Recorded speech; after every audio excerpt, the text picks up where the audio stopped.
Welcome. Tonight's story is about Pablo Aimar, a quiet football artist once known as El Payaso. Loved by fans in Argentina and Valencia, Aimar played the game with elegance, creativity, and calm intelligence. But this story does not begin in the great stadiums of Europe. It begins far away, in a quiet Argentine city called Rio Cuarto. Now you can rest. There is nothing you need to do tonight. Just listen. Let that be enough to start with. Just a name and a place, and the beginning of a long and gentle road. Rio Cuarto is a city in the province of Córdoba, in central Argentina. It sits along the banks of the Cuarto River, surrounded by flat agricultural land that stretches in every direction. It is not a large city, but it is not a small one either. Around the time Pablo Aimar was born, in the early 1980s, it had a population of perhaps 100,000 people. It had schools and parks and plazas. It had the quiet rhythms of a provincial Argentine city, where evenings came slowly and streets emptied early. Pablo Cesar Aimar was born on November 3rd, 1979. He grew up in Rio Cuarto with his family, in a household where football was already part of the background. Argentina is a country where football is woven into everyday life, and Rio Cuarto was no different. Children played in the streets and on the open fields at the edges of the city. Matches were organized and informal at the same time. Rules were loose. Space was whatever was available. Aimar was a small child. He would remain small for most of his life, slight in frame, even as a professional athlete. But in those early years on the fields of Rio Cuarto, his size was not a problem. If anything, it encouraged a certain kind of movement, low to the ground, quick to change direction, always finding space between larger players. There is something worth noticing about the way football develops in places like Rio Cuarto. There are no grand academies there, no sophisticated coaching structures, no video analysis or performance metrics. There is just the game itself. Children learn by playing, by watching, by imitating the players they see on television or hear about on the radio. They develop instincts before they develop technique, or perhaps the two grow together without either one being formally taught. Aimar grew up watching the Argentine footballers of the 1980s and 1990s. He would have seen Diego Maradona, who was still playing during those years. He would have been aware of the style of football that Argentina valued. Close control, quick passing, the ability to move through tight spaces with the ball at your feet. These were not just tactical preferences. They were cultural ones. The way Argentine football saw itself. Whether Aimar consciously absorbed those influences or simply played the way that felt natural to him, the result was the same. From an early age, he had a style that was fluid and quiet. He did not run hard at defenders. He moved around them. He did not shout for the ball. He simply appeared in the right place at the right moment. The city of Rio Cuarto had its own football clubs. Young players in Argentina typically begin with local clubs before being noticed by scouts from the larger Buenos Aires institutions. For Aimar, that early period was spent in the environment he knew, playing for local sides, gradually becoming visible to people who watched youth football with a professional eye. What we know is that Aimar was identified as a significant talent at a young age, and that River Plate, one of Argentina's two most celebrated clubs, decided they wanted him. River Plate is based in Buenos Aires, in the Núñez neighborhood, near the northern edge of the city. Their stadium, the Estadio Monumental, is the largest in Argentina and one of the largest in South America. The club had a long history of developing technically gifted players, and their youth academy had a reputation for producing footballers with a particular kind of refinement. Technical players, intelligent players, players who understood the game beyond just running and competing. For a family in Rio Cuarto, the idea of sending a young son to Buenos Aires to train with River Plate would have been both an opportunity and a significant change. Buenos Aires is a long way from Córdoba province in terms of both distance and atmosphere. The capital is large, loud, dense. It moves at a different pace than a provincial city. For a young player arriving there to live and train, the adjustment was not only physical, but also personal. Aimar arrived at River Plate's youth academy as a teenager. The exact timing of his integration into the academy structure is part of the longer process that many Argentine players go through, spending their formative football years within a club system while also completing their education. The academy environment at River Plate during the 1990s was serious and demanding. Competition for places was intense. Many young players passed through the system and never made it to the first team. But the training environment was also one that valued the qualities Aimar already had. River Plate was a club that admired technique. Their history included players like Marcelo Gallardo, Ariel Ortega, and others who carried the ball with elegance and found solutions through skill rather than force. Aimar was entering a culture that recognized what he was. Picture the training grounds at River Plate in the early to mid-1990s. The smell of cut grass in the morning, the sound of balls being struck against posts during warm-up exercises, young players moving through drills, coaches watching with notepads, the noise of the city somewhere in the background beyond the training complex walls. For a young player from Rio Cuarto, these sessions would have been both familiar and new. The fundamentals of football were the same, but the level of intensity, the quality of the other players, the structure of the sessions, all of this would have been a step beyond what he had known before. Youth academies at this level are about learning how to concentrate over long periods, how to repeat good habits until they become automatic, how to compete without losing the qualities that made you stand out in the first place. Aimar was not the only gifted player in the River Plate system during those years. The competition within the academy was meaningful. Not every talented boy becomes a professional. Not every professional makes the first team.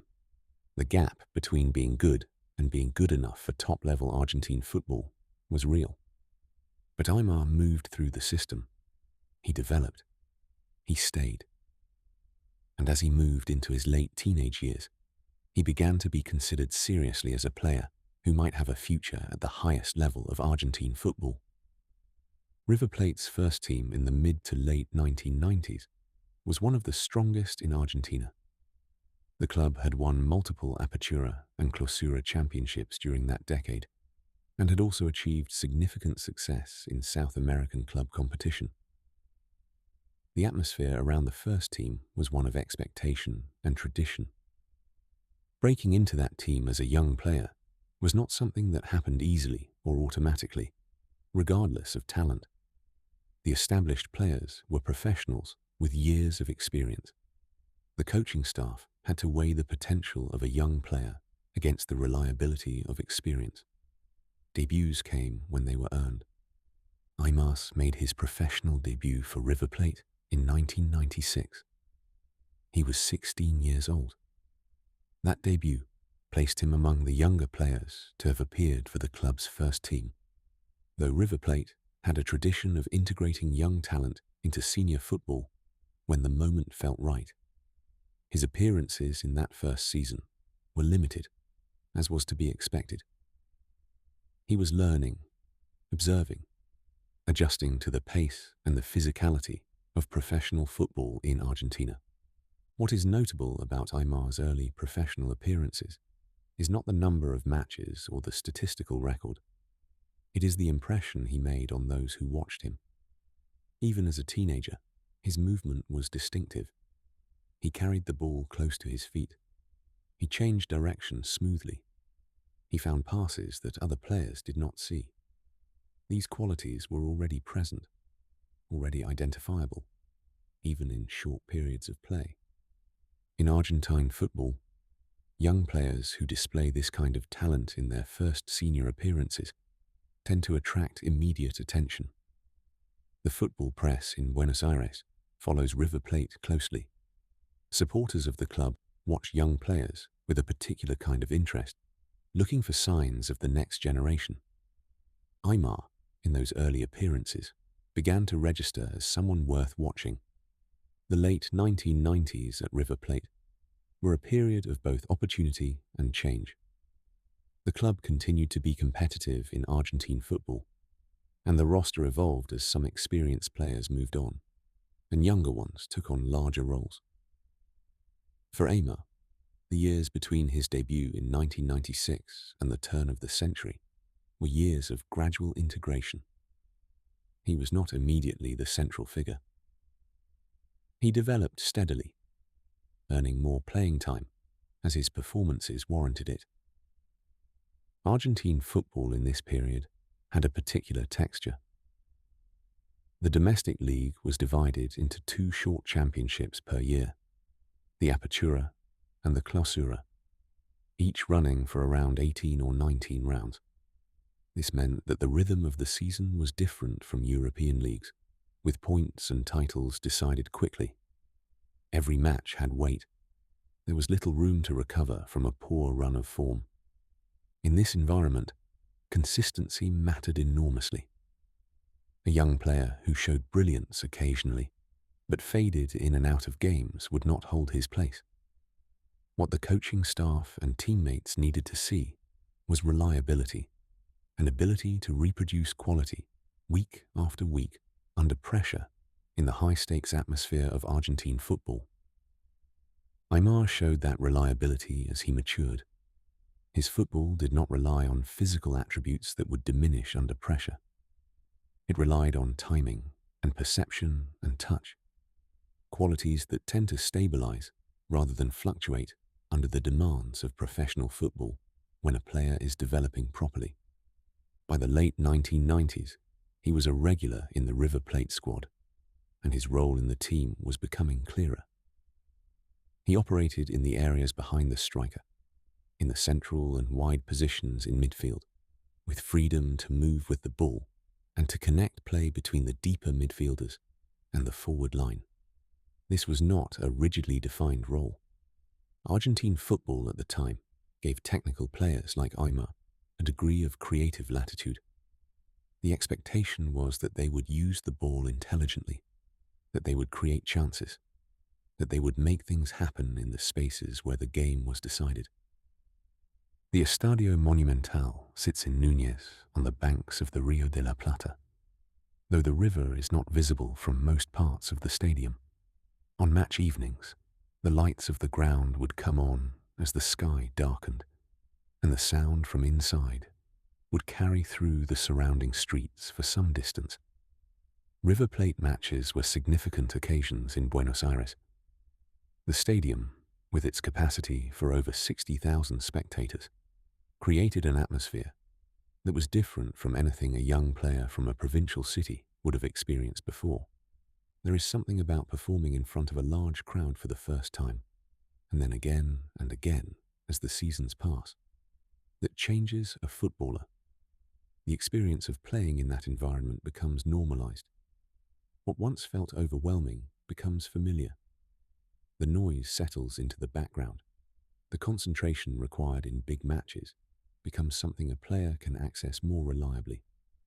For Aimar, the years at River Plate in the late 1990s were his formative professional years in this sense. He was not yet internationally famous. He was a young footballer, learning what it meant to play consistently at a high level, to hold his place in a serious squad, to contribute to a club with real ambitions. Argentina, as a footballing nation, sent players to Europe regularly during this period. The flow had begun decades earlier, but by the 1990s, it had become a significant and well-established pathway.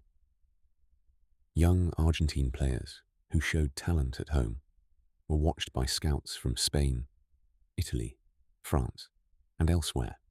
Clubs in Europe looked to Argentina for technically gifted players who could operate in the tempo of European competition. River Plate was one of the clubs whose young players were most closely observed. The academy had a reputation, and the first team was visible enough through South American club competitions like the Copa Libertadores to be seen by European scouts and coaching staff. Aimar's performances for River Plate through the late 1990s placed him in this visibility. He was not yet the finished article, but he was clearly someone whose development was on a meaningful trajectory. Argentine football journalists and commentators were writing about him. Discussions about the next wave of Argentine talent regularly included his name. The 1999 season at River Plate was significant for Aimar personally. He was 19 years old, and his involvement in the first team had grown into something consistent and important. River Plate won the Clausura Championship that year, and Aimar was part of that title-winning squad. It was his first senior championship. His contributions during that campaign were recognized as meaningful, not just incidental. It is worth pausing on what a league title means to a young player in his first years of professional football. It is not just the result of one season. It is a confirmation that what you are doing is working, that your development is on the right path, that the work put in during training and across all the matches leading up to the final standings has produced something real. For Aimar, winning the Clausura in 1999 was a moment of arrival, even if the larger journey was still only beginning. By 1999 and into 2000, Aimar had become one of the more admired young players in Argentine football. His style was distinctive and recognizable. Where many of his contemporaries played with energy and directness, Aimar played with a kind of quietness. He did not sprint endlessly up and down the pitch. He conserved his movement and then used it precisely. He received the ball in tight spaces and kept it under control without panic. He passed it quickly and accurately, or he dribbled through or around the pressure that came toward him. These qualities are the kind that European clubs valued highly in South American players. Argentine football had produced a lineage of players with this profile, technically polished and tactically intelligent, players who could adapt to the demands of European football without losing the instincts that had made them stand out at home. River Plate's Copa Libertadores campaigns during this period also gave Aimar exposure at the South American continental level. The Copa Libertadores is the most prestigious club competition in South America, equivalent in weight to the Champions League in Europe. Performing in that competition against the strongest clubs from across the continent was another stage of development for a young player. Aimar's performances across these competitions, domestic and continental, built a profile that extended beyond Argentina. He was becoming known. Let the images settle gently now. A warm evening in Rio Cuarto, many years before all of this. A boy with a football on a quiet patch of grass. The light is orange and low. There is no crowd. There are no scouts, no coaching staff, no cameras. There is just a ball and a player and a game being played for the straightforward pleasure of playing it. That beginning is always present somewhere beneath the later career, beneath the contracts and the transfer fees and the newspaper profiles. The place where a player first fell in love with the game does not disappear when they reach the highest levels. It remains there, quietly, informing the way they move and the way they think about the game. Aimar, even as his profile grew, retained the quality that had marked him from the beginning. A certain calmness with the ball, a preference for simplicity and precision over spectacle. He made things look easy, not through carelessness, but through a kind of economy.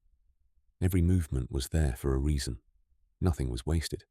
Argentine football has always celebrated this type of player, the technically gifted midfielder who controls the pace of a match through touch and intelligence, rather than pace and power. There is a word in Spanish football culture, gambeta, that refers to a particular kind of dribbling, low and close. The ball kept very near to the feet, changes of direction that are almost imperceptible until they have already happened. Aimar's football had this quality. It was not showy or theatrical. It was functional, but it was also beautiful in its own quiet way. The year 2001 arrived, and with it, a decision that would change the shape of Pablo Aimar's career. River Plate had developed him from a teenager into one of the most talked about young players in South America. European clubs had been watching for some time. In Argentine football, the transfer of young star players to European clubs was a mixed moment for supporters. It was a recognition that the player had reached a level where Europe was the natural next step. It was also a loss, the departure of someone who had become part of the fabric of the club. For Aimar specifically, his years at River Plate had given him a solid professional foundation. He had won a league title. He had played in the Copa Libertadores. He had trained alongside experienced professionals and learned what it meant to sustain quality over the course of a season. River Plate would let him go when the right opportunity came. A club develops a player, and eventually, when the player is ready and the offer is right, he moves on. It is the way the game has worked for decades. What Aimar carried with him from those years was not easily measured in statistics or in titles. It was the feel for space and timing that had been with him since childhood, the sense of when to hold the ball and when to release it, when to slow the game down, and when to accelerate through a gap. By the time he was preparing to leave Argentina as a young adult, he had accumulated thousands of hours of play. The next chapter would take place in a different country, under different skies, in a different language, at a different pace of life. The year was 2001. Pablo Aimar was 21 years old. River Plate had agreed to sell him to Valencia Club de Football, a Spanish club based on the eastern coast of Spain. The transfer fee was reported as one of the largest ever paid for an Argentine player at that time. It was a significant moment, both for Aimar personally and for the club that was receiving him. Valencia in 2001 was not a mid-table club looking to develop a young prospect. It was one of the most competitive clubs in Europe at that precise moment. Under their Argentine coach, Hector Cooper, the team had reached the final of the UEFA Champions League in consecutive seasons, in 2000 and again in 2001. They had lost both finals, first to Real Madrid and then to Bayern Munich. But those two consecutive final appearances had established Valencia as a serious European force, a club that had shown it could compete with the very best over a sustained period. Aimar arrived into this environment as a young player from South America, technically gifted but still unproven at the European level. He was stepping into a squad that already contained experienced, established professionals, players who had just stood on the pitch of a Champions League final. The transition would require patience as well as ability.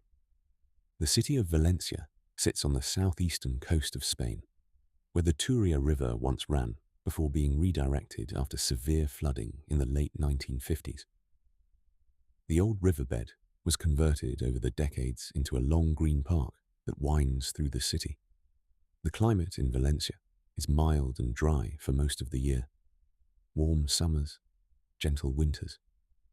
The light there has a particular quality, clear and steady, different from the grey skies of northern Europe. For a young Argentine arriving from Buenos Aires, Valencia would not have felt entirely foreign. Spanish was the language. The culture had warmth and familiarity. The pace of life, the food, the rhythm of the city.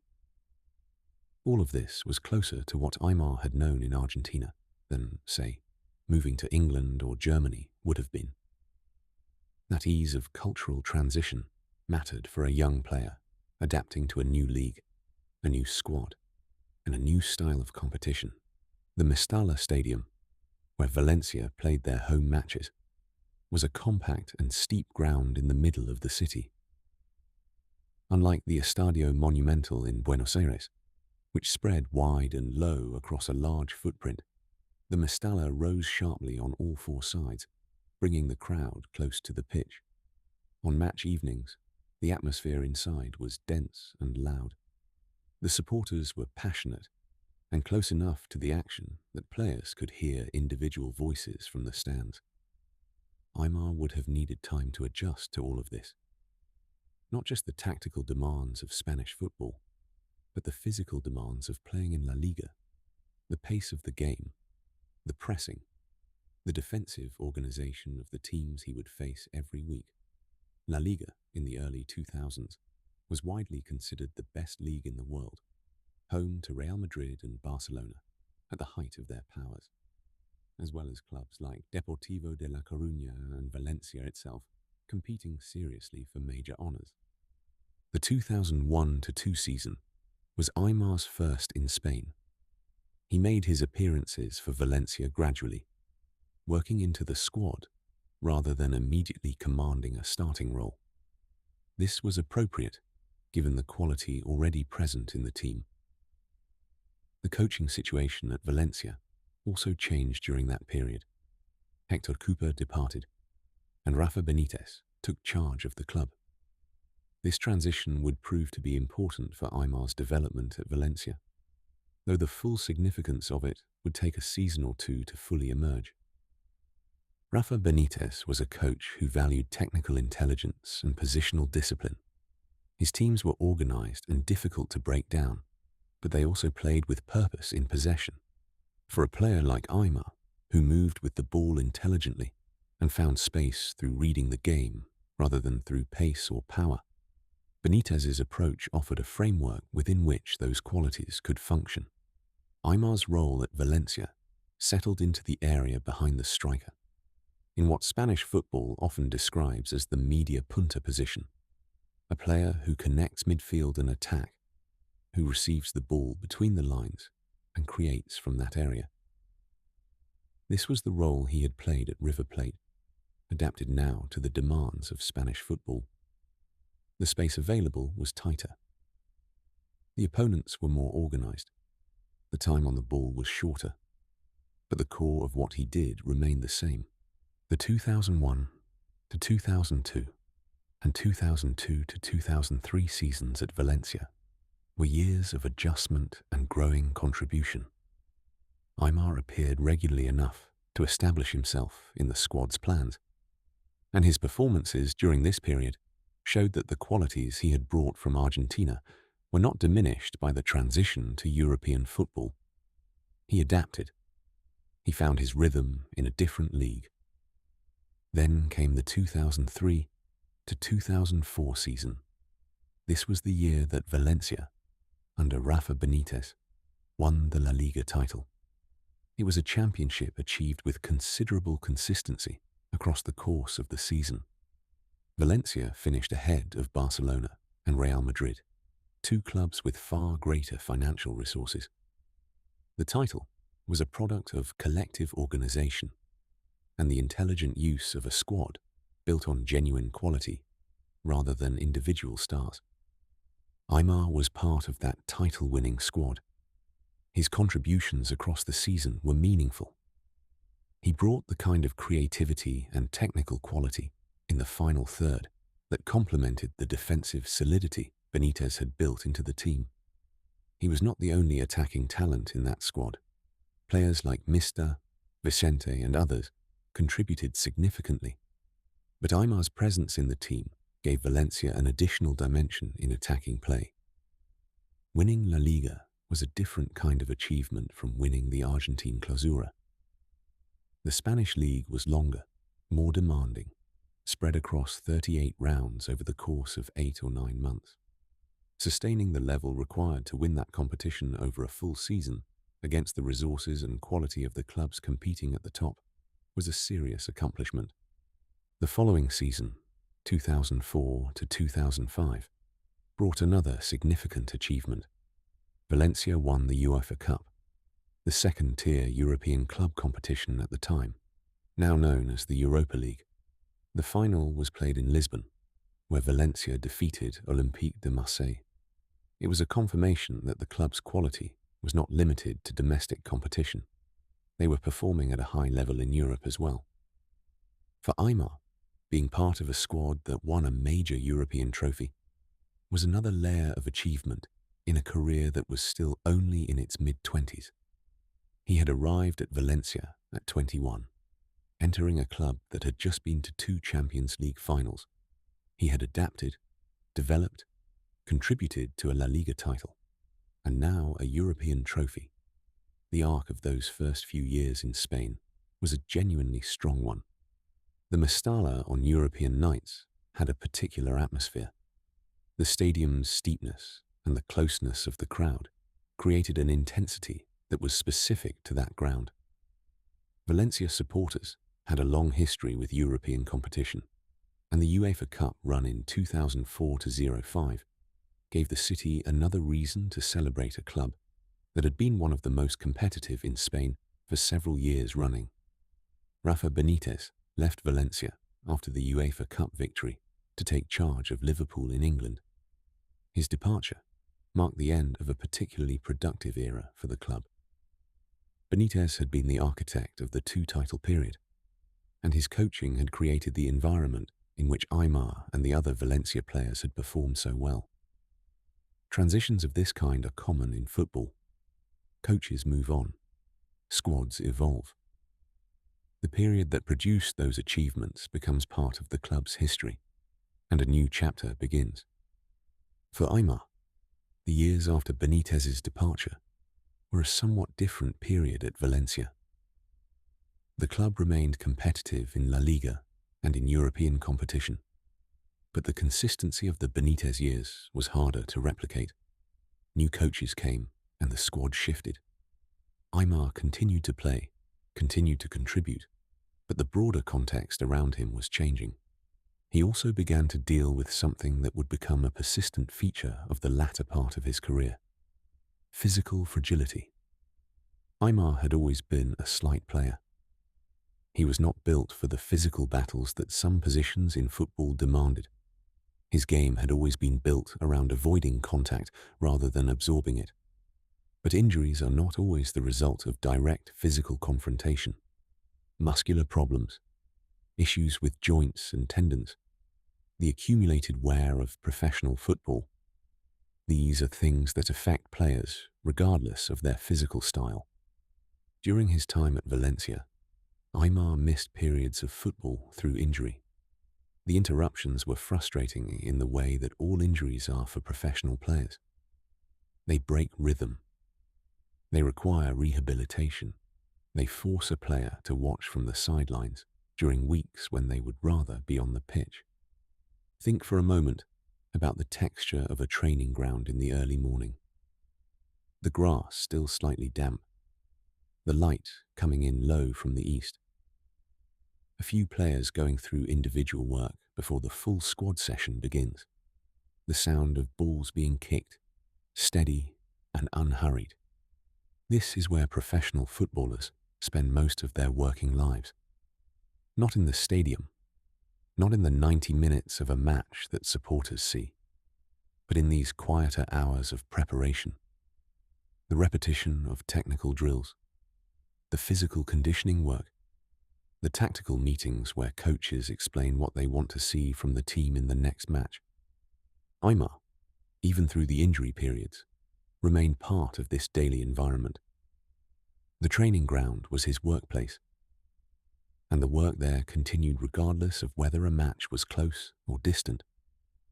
Players who have dealt with injuries develop a different relationship with their own bodies, a heightened awareness of how they feel, a more careful approach to the physical demands placed on them in training and in games. He continued through those years at Valencia, with that kind of awareness, managing himself, trying to stay available, contributing when fit, and working his way back when not. By the mid-2000s, Aimar's name was known throughout European football. His performances in Spain had confirmed what the Argentine football world had already believed about him. He was a genuinely gifted player, one of the technically superior midfielders of his generation. His contribution was often more diffuse than statistical records show, felt in the way a match unfolded, rather than in isolated moments. He was the kind of player that coaches and teammates tended to value particularly highly, because his effect on a game was often clearest to those inside it, rather than to those watching from a distance. There is one aspect of Aimar's career that is worth noting with some care, because it involves a connection that became genuinely well documented in the years that followed.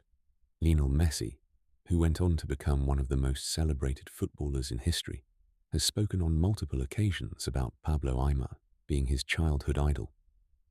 Messi grew up in Rosario, in the Santa Fe province of Argentina, and during his youth he watched Argentine football closely. Aimar, playing for River Plate and later for Valencia, was the player Messi most admired. This is not a story that needs embellishment or dramatization. It is simply a documented fact. One of the greatest players of all time identified Aimar as the player he looked up to during his formative years. What that tells us about Aimar is something about the impression he made on people who watched football closely and carefully. Messi, even as a child, had an eye for the game.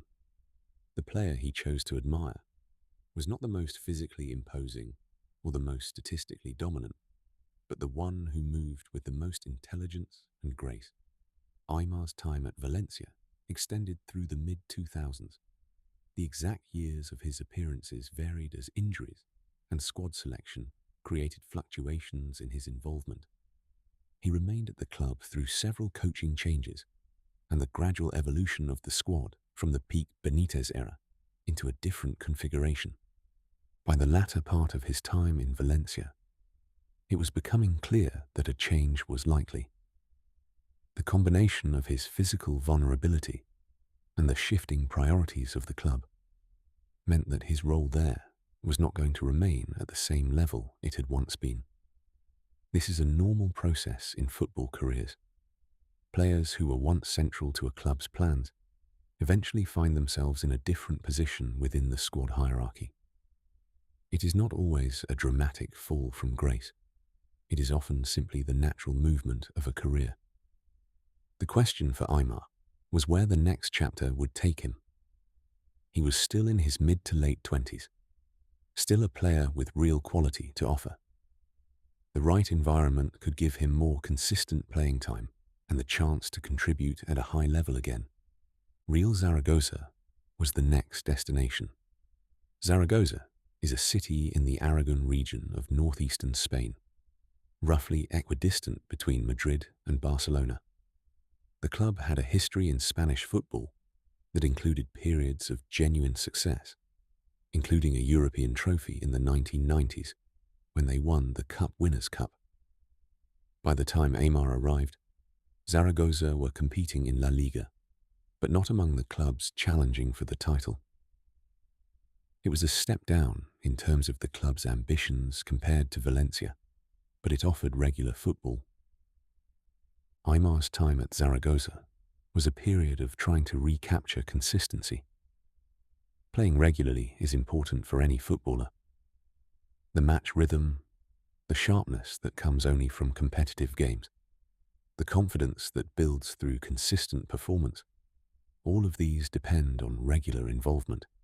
Zaragoza gave him that opportunity, even if the level of competition around him was not the same as it had been during the best years at Valencia. The Spanish football environment remained familiar. The language, the culture, the style of the game, these were things Aimar knew well by now. He had been in Spain for several years. The adjustment required at Zaragoza was not the same kind of adjustment he had faced when arriving from Argentina as a 21-year-old. His performances there were steady rather than spectacular.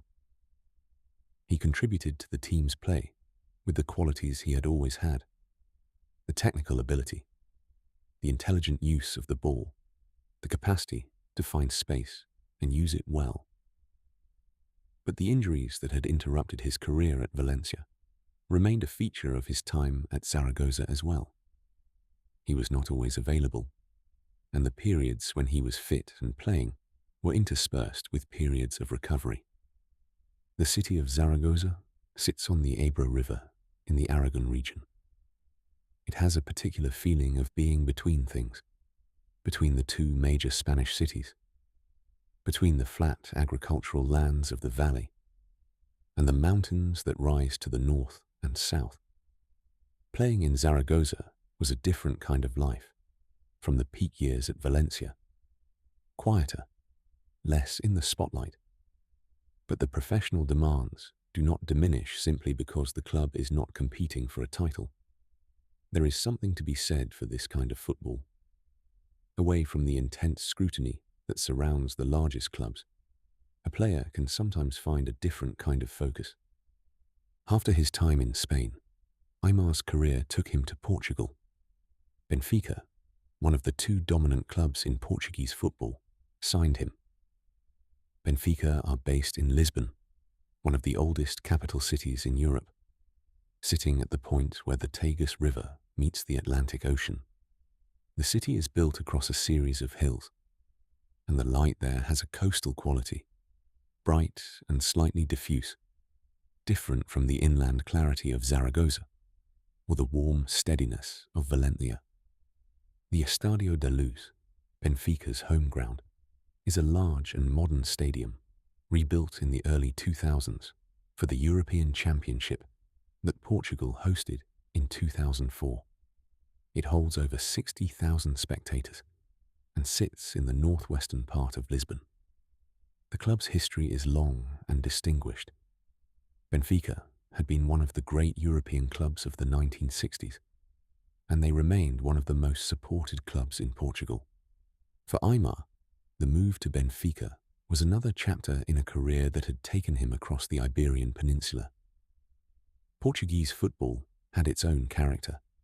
The league was less deep than La Liga in terms of the overall quality spread across the clubs.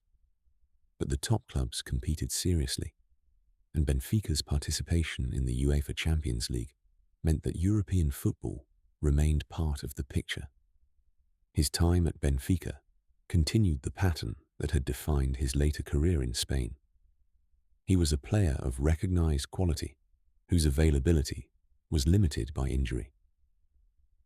When he played, he brought the same technical gifts he had always had, but sustaining consistent involvement over a full season remained difficult.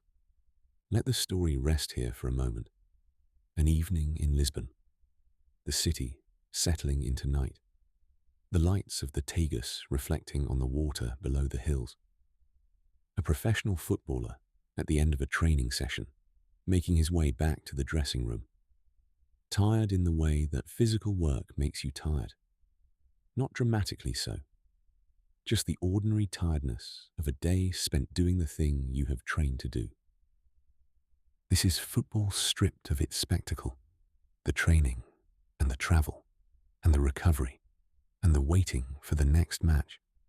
Aimar, through all the clubs and all the countries, lived this daily reality of professional football for many years.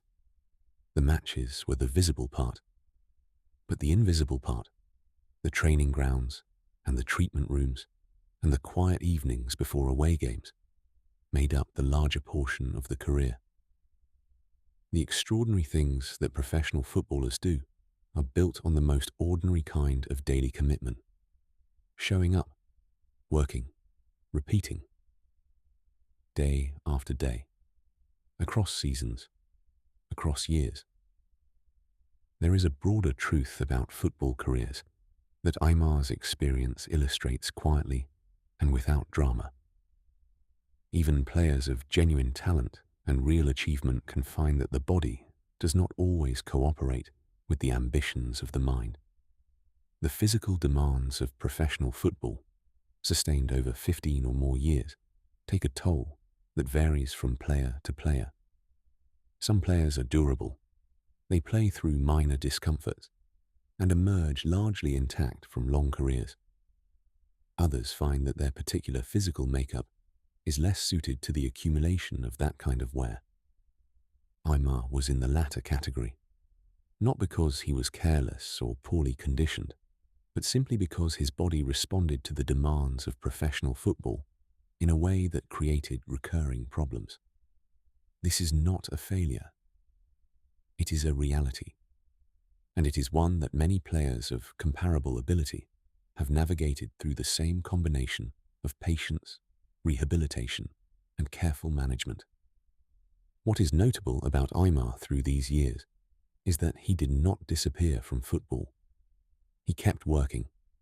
He kept coming back from injuries and playing when he was fit. The quality was still there when he was on the pitch. The ability had not eroded. Only the frequency of his availability varied. The years in Portugal were drawing to a close. Aimar was in his early 30s, not old by the standards of everyday life, but in professional football terms, the later stages of a playing career. The recovery between matches takes longer. The injuries that once resolved quickly begin to take more time.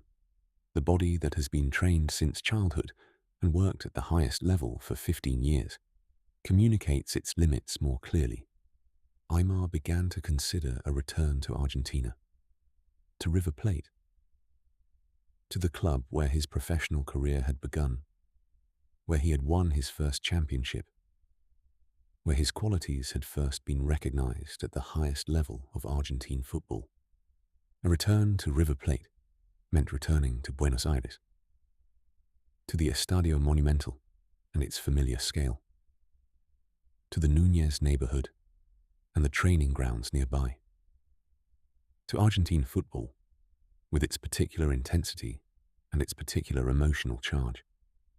River Plate had gone through their own significant changes in the years since Aimar had left. The club had experienced difficult periods, including relegation to the second division of Argentine football in 2011, a traumatic event for a club of their stature and history. They had returned to the first division and were rebuilding when Aimar came back. His return to River Plate was understood as a sentimental and meaningful homecoming. He was a player who had left as a young man with great promise and was returning as someone whose career had unfolded at the highest levels of European football. La Liga titles, a UEFA Cup, years of competition against the best players in the world. The Aimar who returned to River Plate was not the same player who had left in 2001. He was older, his body less reliably available, his role within the squad different from what it had been in his first period at the club. But the technical ability was still present when he was fit and playing. The touch, the vision, the quiet way of moving through a game had not left him. His second spell at River Plate was marked by the same pattern that had defined his later European years. He played when he was available. He contributed with quality when he did play. But the injuries continued to limit his involvement, and the extended runs of consistent football that had characterized his peak years at Valencia were no longer something he could sustain.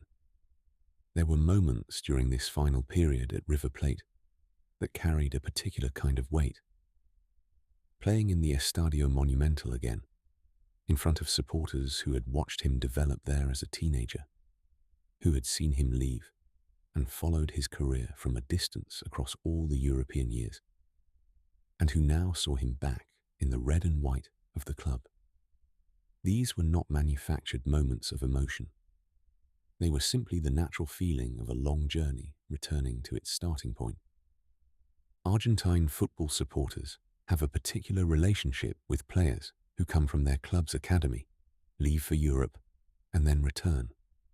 There is a sense of recognition, of a story completing itself. The player belongs to the club in a way that transcends the contract and the transfer fee. They are part of the club's identity.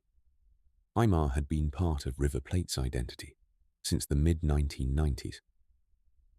His return confirmed that the connection had never been broken, only extended across a long distance and many years. The matches he played in his second spell were received with warmth, even when his involvement was limited, even when he came on as a substitute late in a game and touched the ball only a handful of times. The reception from the monumental crowd carried the weight of everything that had come before. By the mid-2000s, Aimar's playing career was approaching its end. He was in his mid-30s, and the physical reality of his situation was clear. The injuries had taken too much from the continuity of his career over too many years. The right decision, made at the right time, was to retire from professional football. He retired in 2015. He was 35 years old. The career had begun with a debut at 16 for River Plate and had taken him through nearly 2 decades of professional football across 3 countries: Argentina, Spain, Portugal. 2 La Liga seasons with Valencia, a UEFA Cup, Copa Libertadores campaigns, Argentine championships, years of European competition. Retirement from professional football is a significant transition for any player. The daily structure of training and matches, the physical routine, the social environment of a dressing room and a squad, all of this disappears at once. Players respond to this transition in different ways. Some find it difficult, others are ready for it, and move into the next phase of their lives with relative ease. For Aimar, the transition was toward football itself, just in a different role. He had spent his entire life in the game. The knowledge he had accumulated, the understanding of how football worked at the highest levels, the experience of playing under different coaches in different systems in different countries, all of this was still present and still valuable. The question was how to use it. The path he chose was coaching. He took his coaching qualifications through the proper channels, studying and preparing for the role in the way that modern football requires. His early work in coaching was connected to the Argentina national team structure. He began working with the youth national teams of Argentina, helping to develop young players in the national team system. This was a role that suited both his knowledge and his temperament. He had been a technically gifted player who understood the game in detail. He had the patience and the calm that working with young players requires. Aimar worked within this system for several years, gaining experience and building his coaching identity. His approach reflected qualities recognizable from his playing days. A calm and considered way of working, an emphasis on technical quality and intelligent movement, a preference for developing players' understanding of the game rather than simply drilling physical habits. He did not immediately seek a high-profile head coaching role at a major club. He chose instead to work in development football with younger players in a less publicly visible part of the game. This choice was consistent with the kind of career he had had as a player. He had never been someone who sought the spotlight for its own sake. Working with young players at the national team level is patient work. The results are not immediately visible. A player you work with at under 17 level may not appear in the senior national team for many years, if at all, but the contribution is real. Picture the training ground of an Argentina youth squad. Early morning, the grass still cool. Young players going through warm-up routines. A coach watching quietly, observing the movement and the decision-making, noting what needs attention. This is the daily work of player development, not glamorous, not dramatic, just careful, attentive, repeated effort.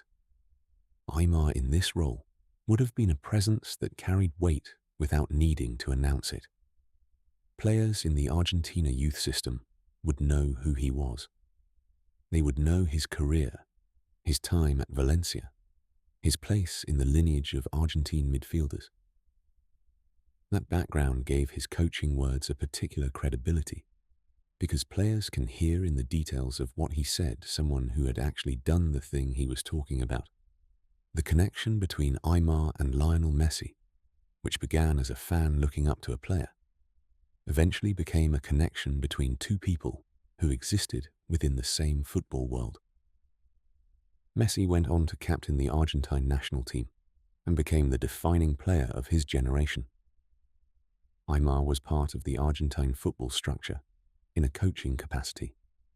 Their paths intersected in the world of Argentine football in ways that reflected the game's continuity across generations. This is one of the quieter satisfactions of a career like Aimar's. He had been the player that a younger generation admired, and then he became someone who worked to develop the generation that came after. The cycle of influence in football moves in this way, from player to coach, from one era to the next, carrying something forward each time. The legacy of Pablo Aimar as a player is not easily captured in numbers. This is characteristic of the kind of player he was. He was not a prolific scorer. He was not a player whose statistics jumped off the page. His contributions were of a different kind, felt in the quality of the play around him, in the opportunities he created, in the way a match unfolded when he was involved. What people who watched him closely tend to remember is the feeling of his play, the economy of his movement, the precision of his touch, the way he made space seem more available than it actually was, arriving into gaps that others had not noticed, using the ball in ways that were simple, but exactly right. In Argentine football, he is remembered as one of the genuinely gifted players of his generation, a player who represented the technical tradition of Argentine football at its best, who carried that tradition to Europe and demonstrated it there at the highest level. In Spanish football, he is remembered as part of the Valencia era that produced 2 La Liga titles and a UEFA Cup, a period when one of the less financially dominant clubs in Spain competed with and beat the richest clubs in the world through intelligence and collective quality. The places that shaped him remain real places, still going about their business. Rio Cuarto is still a city in Córdoba province, still warm in the summers, still sending its children out onto open fields to play football in the late afternoon light. River Plate's academy is still developing young players, still looking for the next generation of technically gifted midfielders. The Mestalla in Valencia still holds its crowds close to the pitch on European nights. And somewhere in all of those places, the traces of a career are present, not in monuments or plaques necessarily, in the memory of supporters who watched him, in the players who grew up watching him and carried something of his style into their own football, in the young players he has worked with in coaching, who received some piece of the knowledge he accumulated across 20 years in the game.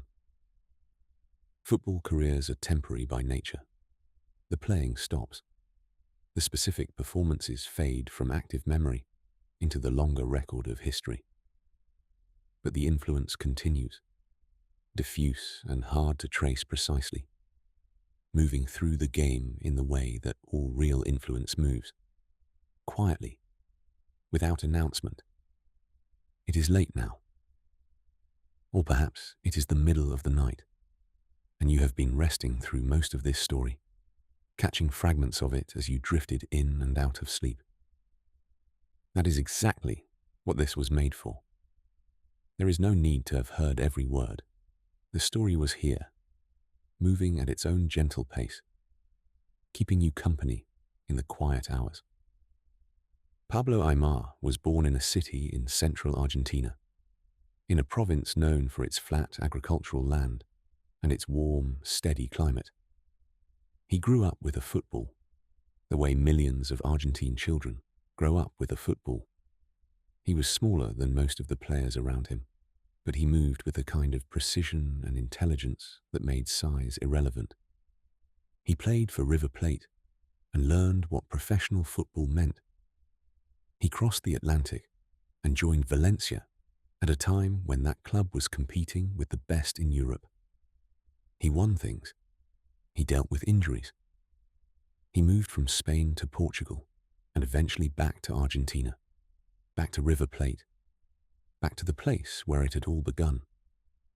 He retired. He became a coach. He put the knowledge of a long and thoughtful career in the service of the next generation. That is the whole shape of it. Not dramatic, not sharp-edged, just a life in football, lived carefully and with real quality, from a quiet beginning in Cordoba to a quiet continuation in the coaching world. Let all of that settle now. The warm evenings in Rio Cuarto, many years ago. The training grounds at River Plate, catching the early morning light. The Mestalla on a European night. The crowd close and loud. The long rehabilitation sessions. The careful returns from injury. The training pitches of Argentina's youth teams.